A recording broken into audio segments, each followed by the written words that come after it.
Paradise People, selamat datang di Paradise Indonesia Talks bersama saya Cindy Lau hari ini. Ini adalah persembahan dari PT Indonesian Paradise Property Tbk yang pastinya akan membahas seputar gaya hidup, tren properti dan juga cerita-cerita dari para entrepreneur dan juga segala hal yang terjadi dan menarik di dunia.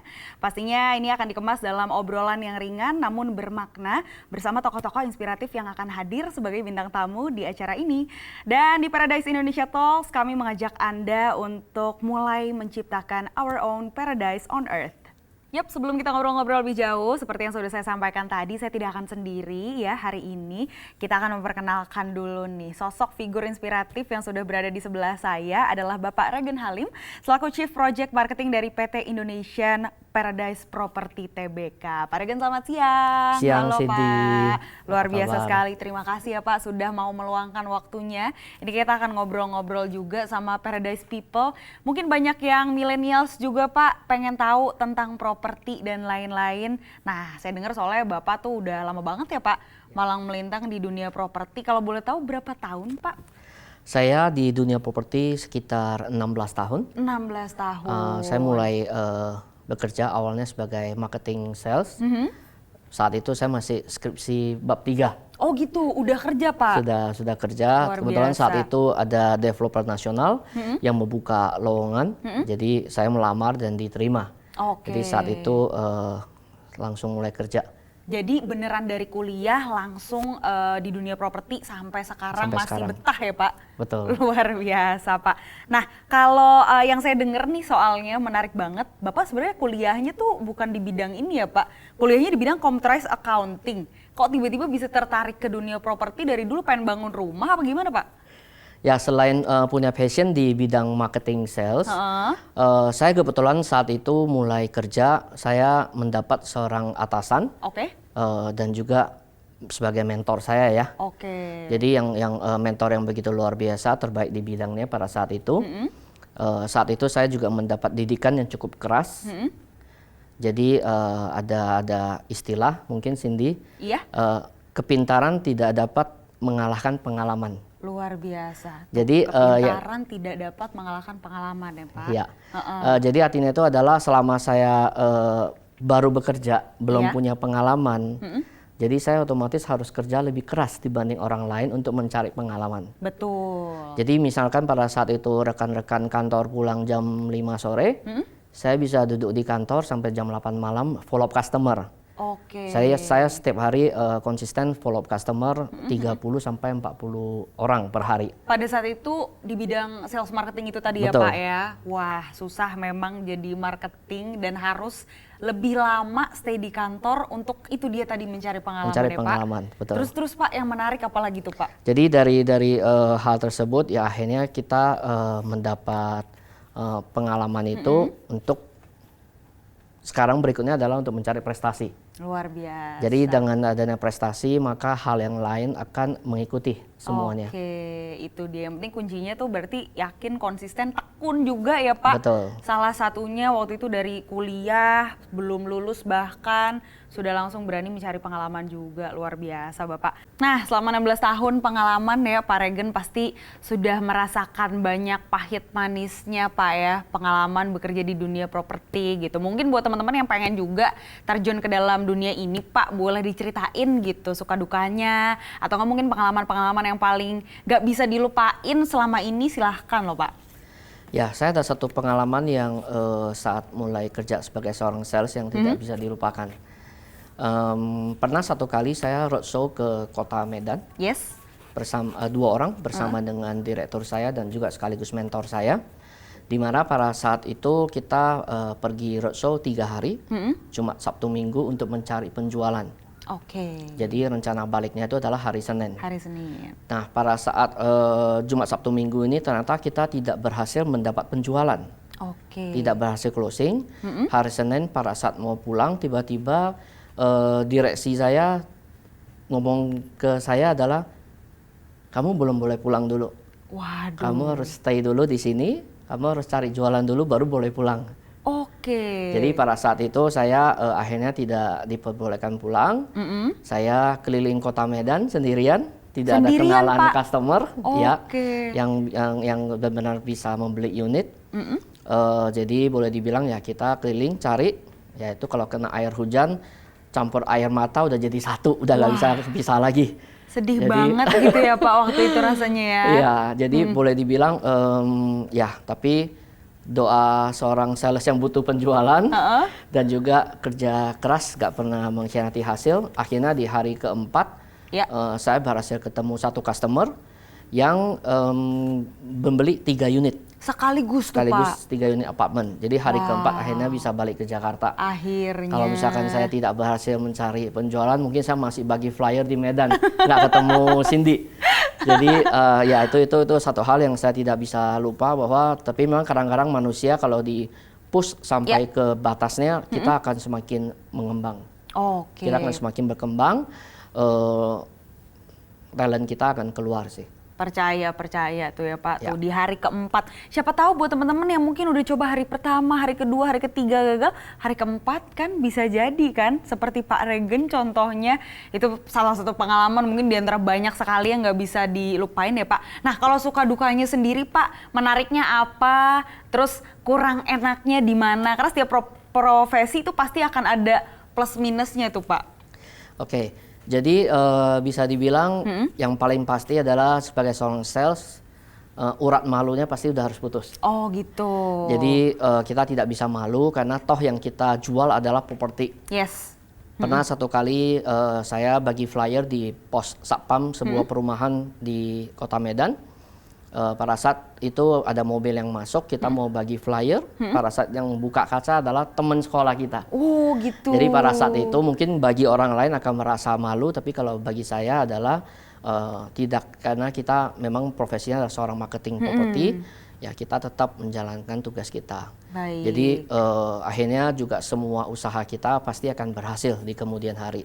Oh gitu ya Pak, yang penting yakin aja urat malunya harus putus biar bisa dapat customer lagi yang banyak gitu. Nah menarik banget obrolan soal properti di Indonesia juga nih pasti yang banyak diperbincangkan sama kaum-kaum millennials zaman sekarang ya Pak. Kita akan mulai masuk nih ngebahas seputar dunia propertinya gitu. Menurut Pak Regen sendiri gitu ya, kita flashback sedikit dari tahun kemarin 2020 sama sekarang 2021 gitu Pak. Ada nggak sih Pak gambaran secara garis umum tuh tahun lalu tren propertinya seperti apa, dan kira-kira Pak di tahun ini itu akan seperti apa? Apa yang laris, apa yang naik harganya, apa yang turun, mana yang banyak dicari gitu-gitu Pak? Mungkin saya tarik lebih jauh sedikit ya, bukan di 2020 saja, tapi saya mulai dari tahun 90. Boleh. Jadi dari 1990 sampai dengan tahun 2020, 30 tahun ini kita sudah mengalami 3 kali booming properti dan juga 3 kali mengalami pelambatan ekonomi. Jadi kita mulai dari tahun 90 sampai 96, di mana saat itu propertinya lagi bagus-bagusnya. Lalu kemudian tahun 97, 98, 99 kita masih ingat kita mengalami krisis. Bukan cuma di Indonesia tapi juga di Asia. Lalu tahun 2000 properti mulai bangkit dan booming kembali sampai tahun 2005-2006. Lalu kemudian itu adalah booming kedua. Lalu kemudian di tahun 2008 kita mengalami sedikit kebijakan pengetatan likuiditas akibat subprime mortgage dari Amerika. Jadi di 2008 kita juga mengalami sedikit slowdown ekonomi. Lalu pada saat 2009 sampai dengan 2015, 2016 kita mengalami lagi booming properti yang ketiga. Dari sejak tahun 90 sampai dengan sekarang. Jadi begitu 2016, selanjutnya 2017 sampai sekarang kita juga sedikit mengalami pelambatan ekonomi. Itu 3 kali booming dan 3 kali pelambatan ekonomi. Nah, lalu trennya apa sih yang beda? Sekarang ini kondisinya kita menyebutnya sebagai buyer market property. Buyer market property. Jadi marketnya untuk para pembeli.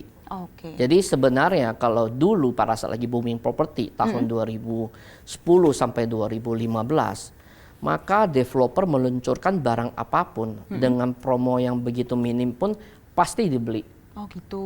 Tapi beda dengan sekarang. Kalau sekarang setiap developer akan mengeluarkan promo, gimmick yang menarik agar para customer tertarik untuk membeli properti. Baik. Jadi sekarang istilahnya itu marketnya untuk para pembeli. Kalau pada saat properti booming adalah marketnya penjual, seller market. Itu pada saat developer mengeluarkan produk apapun itu pasti diserap. Jadi itu perbedaannya. Nah, apalagi di tahun 2020 kita mengalami krisis pandemi ini. Tantangannya adalah bagaimana kita meyakinkan market agar tetap bisa investasi properti di masa seperti sekarang. Jadi ini memang cara pandangnya harus agak sedikit berbeda. Setiap krisis itu selalu ada peluangnya. Nah, seperti misalkan kondisi pandemi seperti sekarang, setiap konsumen, customer, millennials yang ingin membeli properti, justru ini momennya sekarang. Justru momennya ya, momennya Pak? Sekarang, karena developer akan mengeluarkan semua gimmick, semua promo, agar mereka bisa memiliki properti. Betul. Dan buat developer tentunya adalah untuk penjualan propertinya. Jadi ini adalah kesempatan untuk kita. Makanya buat teman-teman, kita harus melihat ini adalah sebagai sebuah kesempatan yang akan kita ambil untuk menikmati promo-promo yang diberikan oleh developer. Wah, luar biasa. Karena sekarang ini emang agak sulit keadaannya dan pasti promo-promo ini gencar sekali ya Pak dilakukan. Itu dia untuk tadi, semoga ada yang beli, semoga laku produknya, itu menarik sekali. Nah, berbicara seputar millennials juga Pak dan juga kesempatan terbaik untuk beli gitu ya. Kita akan berbicara soal perbandingan, apakah lebih baik beli rumah ataukah lebih baik beli apartemen. Karena di usia-usia seperti saya Pak, teman-teman saya juga ini Pak yang lagi banyak banget diomongin nih, kita beli rumah apa apartemen ya. Apartemen enak, katanya bisa ada kolam renangnya, beberapa berpikir seperti itu. Boleh diceritain nggak Pak kelebihan dan kekurangan dari masing-masing item ini? Saya mungkin menyebutnya sebagai karakter dari masing-masing produk ya. Kalau untuk rumah tapak, landed house yang kita mengenalnya, karakternya itu adalah sebenarnya di lokasi yang di pusat kota, harga tanah atau harga rumah tapak di pusat kota ini sudah terlalu mahal. Betul. Jadi misalkan Cindy bisa bayangkan bahwa pada saat kita membeli tanah atau rumah ukuran 70 meter di dekat pusat kota, misalkan per meternya sudah mencapai 20 juta, maka 20 juta kali 70 meter saja sudah 1,4 miliar. Betul. Hanya tanahnya saja. Belum dibangun. Belum ada bangunannya. Nah, oleh sebab itu, untuk dengan harga tanah yang begitu mahal di pusat kota, maka sekarang sudah mulai berkembang ke daerah penyangga ibu kota. Seperti Bogor, Tangerang, Bekasi, dan lain-lain. Nah, otomatis itu untuk menjadi salah satu solusi bagi customer yang ingin membeli properti rumah tapak khususnya, tapi dengan harga yang terjangkau, otomatis mereka harus lari ke area pinggiran. Nah, kalau untuk apartemen, tipikalnya adalah bagi customer yang menyukai kehidupan praktis, maunya di pusat kota, tapi harganya istilahnya bisa dibilang terjangkau.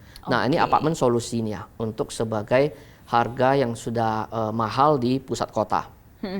Nah, dengan pembangunan vertikal ke atas, otomatis ini akan membuat bangunannya semakin penuh dan padat.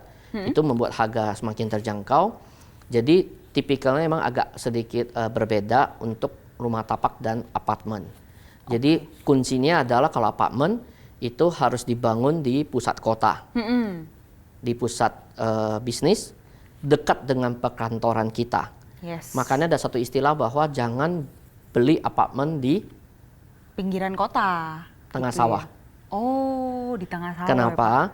Karena artinya kalau misalkan harga tanah tersebut masih murah, maka kita sebenarnya tidak perlu membeli high rise apartment. Tapi karena di pusat kota harga tanah sudah mahal, maka kita harus membelinya di pusat kota, tentunya dengan high rise building yang agar bisa terbeli oleh kita. Jadi memang Oke. itu salah satu solusinya. Oke, itu ada plus minusnya ya, dilihat dari mungkin lokasinya ya kan, dan pastinya harga juga sesuai sama budgetnya masing-masing gitu. Jadi menarik sekali karena ini perdebatan antara rumah dan juga apartemen ini sampai sekarang belum selesai-selesai juga, entah sampai kapan Pak. Nah kalau sesuai data yang Pak Regen miliki nih ya, tentang usia pembeli. Nah kan pasti beda nih Pak, usia yang seperti saya sama usia yang seperti mungkin orang tua saya, itu pasti pandangan udah sedikit beda juga. Rentang usia perbedaannya antara pembeli properti rumah sama apartemen tuh biasanya gimana Pak? Sama atau beda? Oke, kalau untuk apartemen Ya. mengenai usia sebenarnya lebih ditentukan kepada produk ataupun apartemen yang dihadirkan. Yes. Kalau misalkan produknya adalah kelas middle, Ya. maka segmennya bisa dibeli oleh milenial atau yang belum berkeluarga atau berkeluarga tapi masih sedikit anggota keluarganya. Oke. Ada juga apartemen yang dibeli oleh usia yang di atas 45 tahun. Umumnya mereka mengincar produk yang sudah agak high end. Oke. Jadi produk yang sudah agak high end itu banyak sekali para pengusaha yang juga tinggal di apartemen, high rise building, yang memang mereka menyukai praktis karena posisinya berada di pusat kota. Oke. Nah, sedangkan untuk rumah tapak lebih beragam. Pembelinya bisa datang dari semua kalangan, dari semua umur. Jadi lebih terbuka sih kalau untuk rumah tapak. Oh gitu ya Pak. Berarti Paradise People mungkin lebih pengen tahu nih Pak, atau lebih pengen tetap fokus gitu ya. Mereka tuh harus lebih baik memilih properti yang seperti apa untuk kategori yang millennials Pak. Dan juga apakah generasi senior mungkin di atas kita tuh lebih cenderungnya menyukai rumah tapak, atau sekarang udah bersaing juga nih Pak, lebih suka apartemen? Oke.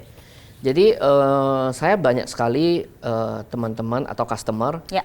pengusaha yang dulunya tinggal di rumah tapak, lalu kemudian pindah ke apartemen. Nah. Itu banyak juga. Ya, Kenapa? Karena kadang-kadang misalkan pengusaha suami istri, Ya.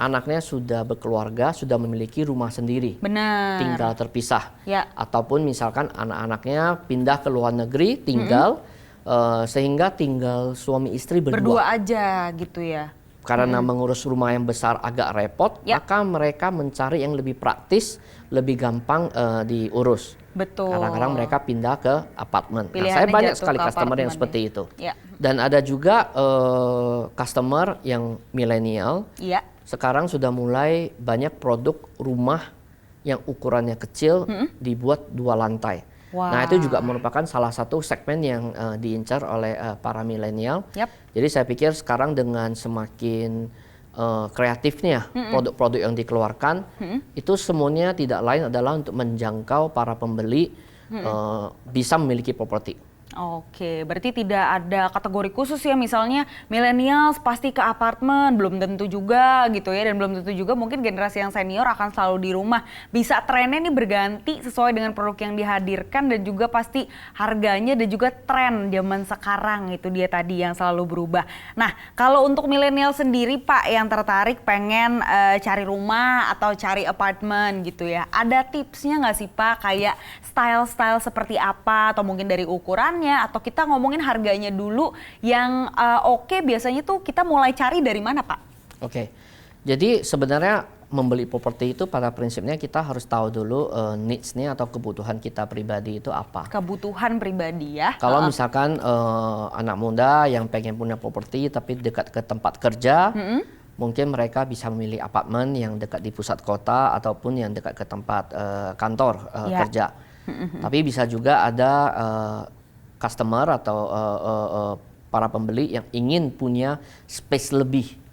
Ya, mereka bisa beralih ke rumah tapak. Ya. Meskipun akhirnya harus lebih jauh sedikit dari kantor, tapi ya itu makanya kembali lagi adalah sebuah kebutuhan yang kita butuh itu apa M-nya. Oke. Jadi kita harus tahu dulu untuk dari diri kita. Oke ya, jadi di list dulu kira-kira yang dibutuhkan tuh seperti apa nih ya teman-teman Paradise People, baru mulai ditentukan, mulai dicari-cari apakah pengen yang deket ke tempat kerja, apakah pengen yang gimana gitu ya, itu baru bisa mulai ditentukan. Tapi ya Pak Regen ya nih, kalau saya dengar-dengar nih itu banyak banget anggapan orang-orang dan generasi seumuran saya juga udah mulai hopeless Pak. Tiba-tiba muncul anggapan kayak millennials mah nggak bisa lah beli properti gitu, atau kita mah susah lah investasi di properti. Nah, sebagai Chief Project Marketing sendiri nih, dari pengalamannya Bapak atau data yang Bapak punya, ini bener atau enggak sih Pak? Atau malah terbalik sekarang banyak aja tuh millennials yang beli properti ternyata? Ya, jadi anggapan bahwa milenial gak terlalu punya minat membeli properti itu ada benarnya juga. Baik. Itu biasanya dikarenakan ada dua faktor. Pertama adalah karena keluarganya atau orang tuanya memang sudah memiliki banyak properti. Oke. Sehingga mereka sudah tidak lagi terlalu memusingkan pembelian properti, mereka fokus kepada pengembangan bisnis ataupun hal yang lain. Atau juga milenial yang tidak memiliki keinginan membeli properti, itu biasanya di satu sisi adalah kurangnya wawasan atau kurangnya pengetahuan akan pentingnya membeli properti. Oke. Jadi sehingga mereka terus-menerus untuk mengontrak. Ya, kalau misalkan mengontrak terus lama-lama, infonya sih lama-lama bisa jadi kontraktor katanya. Waduh, jadi, malah ganti profesi ya iya, Pak ya? Jadi apa namanya, kita juga boleh dibilang wawasan seperti itu harus dikembangkan. Pengetahuan umumnya, jadi sehingga kita bisa tahu pentingnya membeli properti itu apa. Oh gitu ya Pak ya. Tapi saya juga banyak pengalaman nih Pak yang terjadi. Biasanya tuh kalau yang masih single ya, alias yang masih sendiri tuh Pak, masih belum berani gitu. Karena yang seperti kita tahu ya, harga sudah mulai mahal dan cicilan tuh pasti kayaknya berat gitu kalau sendiri Pak. Ditambah lagi kebutuhan-kebutuhan yang lain kayak transportasi atau nggak mungkin juga lifestyle. Bapak setuju nggak sih kalau misalnya mau beli properti nih, kalau bisa udah ada pasangannya dulu atau gimana tuh Pak? Oke. Justru kalau mau membeli properti jangan tunggu sampai ada pasangannya dulu. Oh gitu ya Pak? Kita siapin dulu rumahnya, nanti tinggal mencari pasangan yang tepat. Oh gitu, terbalik ya Paradise People. Itu pertama. Kedua adalah bahwa membeli properti kita itu agak sedikit beda dengan beli emas. Nah, seandainya kita ingin membeli emas 500 juta misalnya, maka kita harus menyiapkan dana full 500 juta. Betul. Tapi kalau kita beli properti, kita mau beli harga rumah 700 juta, kita hanya cukup menyediakan dana 15%. 15%-nya aja? Ya, jadi kita sudah bisa membeli properti, sisanya kita bisa kredit atau KPR-kan ke bank. Oke, nah, baik. Inilah keuntungannya membeli properti yang kita sebut leverage, sehingga dengan cicilannya berjalan, harga propertinya juga ikut naik. Ah, benar. Padahal ya kita hanya mengeluarkan dana sebesar 15%. Oke. Nah, itu dia mungkin kurangnya wawasan ya Pak. Banyak yang makin bilang kan dicicil berarti bunganya makin besar. Tapi mereka mungkin lupa sama leverage-nya itu. Betul. Pak. Bahwa harga aset mungkin antara rumah atau apartemennya makin lama makin naik juga ya. Jadi kalau misalnya akan dijual lagi atau mau diinvestasikan juga pasti ada kenaikan dan untungnya. Seperti itu Paradise People ya. Mungkin kalau boleh saya tambahkan, misalkan kita sebagai seorang karyawan. Iya, betul. Setiap tahun kita mengalami kenaikan penghasilan atau gaji paling sebesar inflasi. Yes.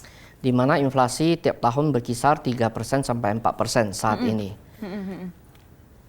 Sedangkan harga rumah, kalau kita bicara kondisi normal, tidak terjadi pandemi, setiap tahunnya itu properti mengalami kenaikan minimal 10% sampai 20%. Wow. Jadi otomatis kita tidak akan pernah mengejar ketertinggalan kita untuk bisa mendapatkan properti. Oke. Jadi misalkan kita mau membeli properti harganya 800 juta, jangan menunggu sampai terkumpul 800 juta baru beli. Oke. Karena pada saat kita sudah terkumpul 800 juta, harganya mungkin sudah 1 miliar ke atas. Itu dia. Jadi oleh sebab itu, kenapa begitu banyak pengusaha, meskipun mereka memiliki banyak bisnis, tapi selalu ujung-ujungnya mereka menginvestasikan uangnya kembali ke properti. Karena properti adalah salah satu cara untuk mengunci kekayaan mereka. Wow, karena kenaikannya pasti, Ya. wujudnya juga jelas ya Pak, berupa Betul. bangunan atau rumah atau apartemen, itu sumber investasi juga gitu, terutama buat para pekerja-pekerja yang investor gitu. Nah, pasti tapi sebelum membeli nih Pak, properti baik milenial maupun generasi yang senior, itu pilihannya dua, apakah untuk ditinggali, apakah sekali lagi yang tadi Pak Regen bilang untuk investasi ya Ya. Pak. Nah, ada perbedaan nggak sih Pak? Tipe yang harus kita tentuin gitu. Kalau misalnya pengen beli harus ngeceknya berarti ini. Kalau investasi ngeceknya lokasi atau apa. Nah, ada perbedaan nggak Pak? Pertimbangan sebelum membeli sebuah aset atau untuk investasi gitu. Oke, kalau misalkan dari sisi investasi ya, Yes. kalau untuk landed house, rumah tapak, kita membeli sebuah rumah misalkan 1 miliar, itu bisa mendapatkan income berapa sih kalau disewakan? Oke. Umumnya kalau rumah tapak itu disewakan per tahun berkisar 3% sampai 5% dari harga rumah. Contohnya misalkan Cindy beli 1 miliar Ya. rumah, maka bisa disewakan per tahun kurang lebih sekitar 30 sampai 40 juta per tahun. Nah, itu kalau misalkan dari sisi landed house. Ya. Kalau apartemen itu bisa disewakan berkisar 7% sampai 10% per tahun dari harga. Ya. Jadi contohnya misalkan kita membeli apartemen yang seharga 1 miliar, Ya. maka potensi sewanya bisa mulai dari 70 juta sampai 100 juta per tahun. Wah, lebih mahal ya Pak ya. Betul. Nah, apa sih yang membedakan Ya. nilai investasinya bisa sewanya lebih tinggi atau lebih murah? Ya. Kalau misalkan untuk apartemen, sekarang ini tren ke depannya adalah pengembangan yang semakin dekat ke pusat transportasi. Itu. Jadi sama seperti di luar negeri. Yes. Kalau misalkan kita ke Hong Kong, ke Singapura, yang semakin dekat ke stasiun MRT, maka harganya pasti akan semakin mahal. Wow. Apalagi kalau misalkan yang bisa buka jendela langsung lompat ke bawah langsung nyampe MRT, itu pasti akan lebih mahal lagi. Tinggal loncat ya Pak? Iya langsung, Oke. betul. Mana tahu bisa langsung masuk ke stasiun juga langsung lebih mahal. Connecting. Ya. Nah, kalau untuk landed house, apa sih yang membuat mahal? Ya. Otomatis adalah dari sisi fasilitasnya. Fasilitas. Untuk landed house sebenarnya sangat gampang, adalah semakin harganya semakin tinggi biasanya fasilitasnya juga semakin premium. Oke. Contohnya misalkan ada rumah yang di atas 10 miliar, rata-rata sudah punya, bahkan ada punya danau di dalam komplek. Wow. Atau mungkin belakang rumahnya memiliki dermaga yacht yang Ya. bisa parkir kapal pribadi.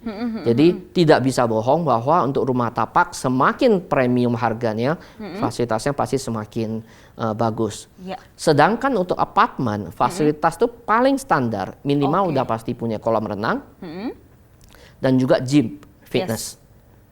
Nah, Oke. dua itu sudah menjadi standar. Ya.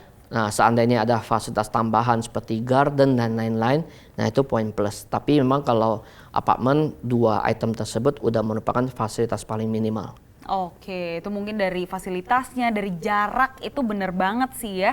Seperti mungkin kalau di Paris Pak, kita kenal dia pengen bikin kota 15 menit gitu. Jadi kemana-mana 15 menit dari tempat tinggal kita. Itu penting banget misalnya dari rumah atau dari apartemen kita. Kalau semakin deket jaraknya, pasti kayak hidup semakin dipermudah, harga juga semakin mahal gitu. Itu mungkin poin-poin yang perlu diperhatikan ya Paradise People. Kalau mau investasi seperti apa atau kalau mau beli itu seperti apa. Nah, kalau tipsnya nih Pak, ya dari Pak Regen sendiri gitu, coba tarik kembali Pak ke belakang waktu dulu, Bapak inget-inget pertama kali saya beli rumah gitu, atau beli apartemen. Tipsnya apa sih Pak buat yang di rumah nih yang lagi pengen beli juga gitu? Apa yang perlu diperhatikan? Monggo Pak di-share. Oke. Langkah paling awal Ya. buat teman-teman yang ingin mulai membeli properti, fokus saja kita mengumpulkan DP dulu. DP-nya dulu. DP-nya saja. Tuh. Jadi kita jangan berpikir mengumpulkan uang yang terlalu tinggi dulu, nggak usah. 700 juta nih Pak Ya. gitu atau 1 M gitu. Jangan dulu ya Pak. Ya, nggak usah. Wah. Kita melihat dulu aja harga rumah yang ingin kita incar, lalu kita berupaya mengumpulkan DP minimal 15%. Ya. Lalu dari sana kita sudah mulai nyusun langkah, kita ingin menabung per tahun berapa. Baik. Jadi misalkan saya mulai dari kita misalkan ingin membeli properti seharga 800 juta. Ya. 800 juta kalau misalkan kita mengumpulkan DP 15%, maka itu berkisar sekitar 120 jutaan kalau saya nggak salah ya. 120 jutaan, ya. Jadi kalau kita bagi 3 tahun, maka kita per tahun cukup menabung 40 juta. Kita upayakan bisa terkumpul 40 juta. Iya. Untuk 40 juta, mendp si rumah tadi, betul. ya Pak. Kita disiplin, kita menabung 40 juta per tahun, 3 tahun sudah tercapai DP-nya. Ya. Nah, dari sanalah kita punya target tahun keempat kita membeli properti dengan DP yang sudah ada. Langsung melalui saja. fasilitas KPR. Itu, oke ya. Jadi itu dia tadi, fokus dulu sama DP-nya ya Pak. Kalau misalnya kita tetap kerja, kalau kita tetap rajin gitu, dan kalau misalnya ya semuanya berjalan dengan lancar mah pasti ada aja jalannya ya Pak. Ya. Setuju saya juga tuh. Jadi harus semangat yang penting tuh ya buat para Paradise People di rumah. Last but not least nih Pak Regen ya, bagi para Paradise People yang tadi masih kayak suka ragu gitu, aduh pengen beli rumah atau apartemen ya, atau enggak beli di mana gitu.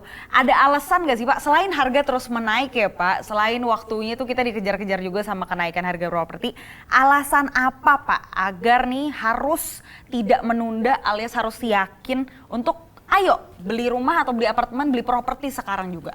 Oke, jadi kita tahu bahwa Indonesia memiliki penduduk 260 juta, di mana setiap tahun Indonesia mengalami pertambahan penduduk sekitar 5 jutaan. Setiap tahun ada 5 jutaan manusia yang lahir di Indonesia. 5 jutaan itu sama dengan seperti penduduknya Singapura. Wow. Jadi setiap tahun Indonesia melahirkan sebuah negara Singapura. Iya betul sekali. Tanah tidak bertambah. Otomatis lama-lama harga akan semakin mahal. Oleh sebab itu salah satu alasan kenapa kita harus cepat membeli properti ya karena agar kedepannya kita bisa untuk mewariskan kepada anak cucu kita. Wow. Hari ini kalau misalnya orang tua kita banyak beli properti, maka hari ini kita mungkin juga sudah menjadi orang kaya. Kalau misalkan kita ingin anak cucu kita jadi orang kaya, kita harus banyak beli properti. Waduh, itu sebuah kalimat yang cukup membuat deg-degan ya teman-teman ya, sangat inspiring banget ya. Apakah mau menjadi orang tua yang mempersembahkan gitu ya anak cucunya jadi kaya, atau mungkin gak usah jauh-jauh deh ya, itu dia tadi kita semakin rebutan dan harga-harga semakin naik, jadi tidak perlu mikir-mikir tunggu apa lagi gitu. Kalau emang udah ada DP-nya, kalau emang udah cukup atau tinggal dikit lagi, tinggal niatnya aja, keyakinannya supaya amin bisa punya rumah sendiri atau properti sendiri. Jadi nggak ada tuh ya Pak alasan, wah millennials nggak bisa beli properti, nggak gitu ya Pak? Iya. Pasti bisa kalau misalnya ada niatnya Paradise People ya. Pak Regen terima kasih banyak ya Pak udah mau ngobrol-ngobrol sama kita hari ini, luar biasa di Paradise Indonesia Talks. Sekali lagi Pak Regen Halim selaku Chief Project Marketing dari PT Indonesian Paradise Property Tbk sudah sharing banyak sekali yang bisa kita ambil ya hari ini. Semoga inspiratif dan semoga menambah pengetahuan lagi, wawasan lagi, udah semakin dikasih tahu jadi semakin yakin lagi dalam mengambil keputusan berikutnya. Pasti udah sekian dulu perjumpaan kita pada hari ini. Semoga kita bisa ketemu lagi di Paradise Indonesia Talks berikutnya. Jangan lupa untuk subscribe juga ya di akun YouTube-nya Paradise Indonesia, dan juga pastinya di follow sosial medianya seperti di Instagram @indonesian_paradise_property. Akan ada banyak informasi juga di situ yang menarik dan juga konten-konten yang seru. Akhir kata saya Cindy Lau pamit, sampai ketemu di episode berikutnya. Like video ini dan berikan tanggapanmu di kolom komentar ya Paradise People. Subscribe untuk mengikuti episode terbaru dari Paradise Indonesia Talks. Ikuti kami juga di Instagram @indonesian_paradise_property dan Facebook @INPP Group.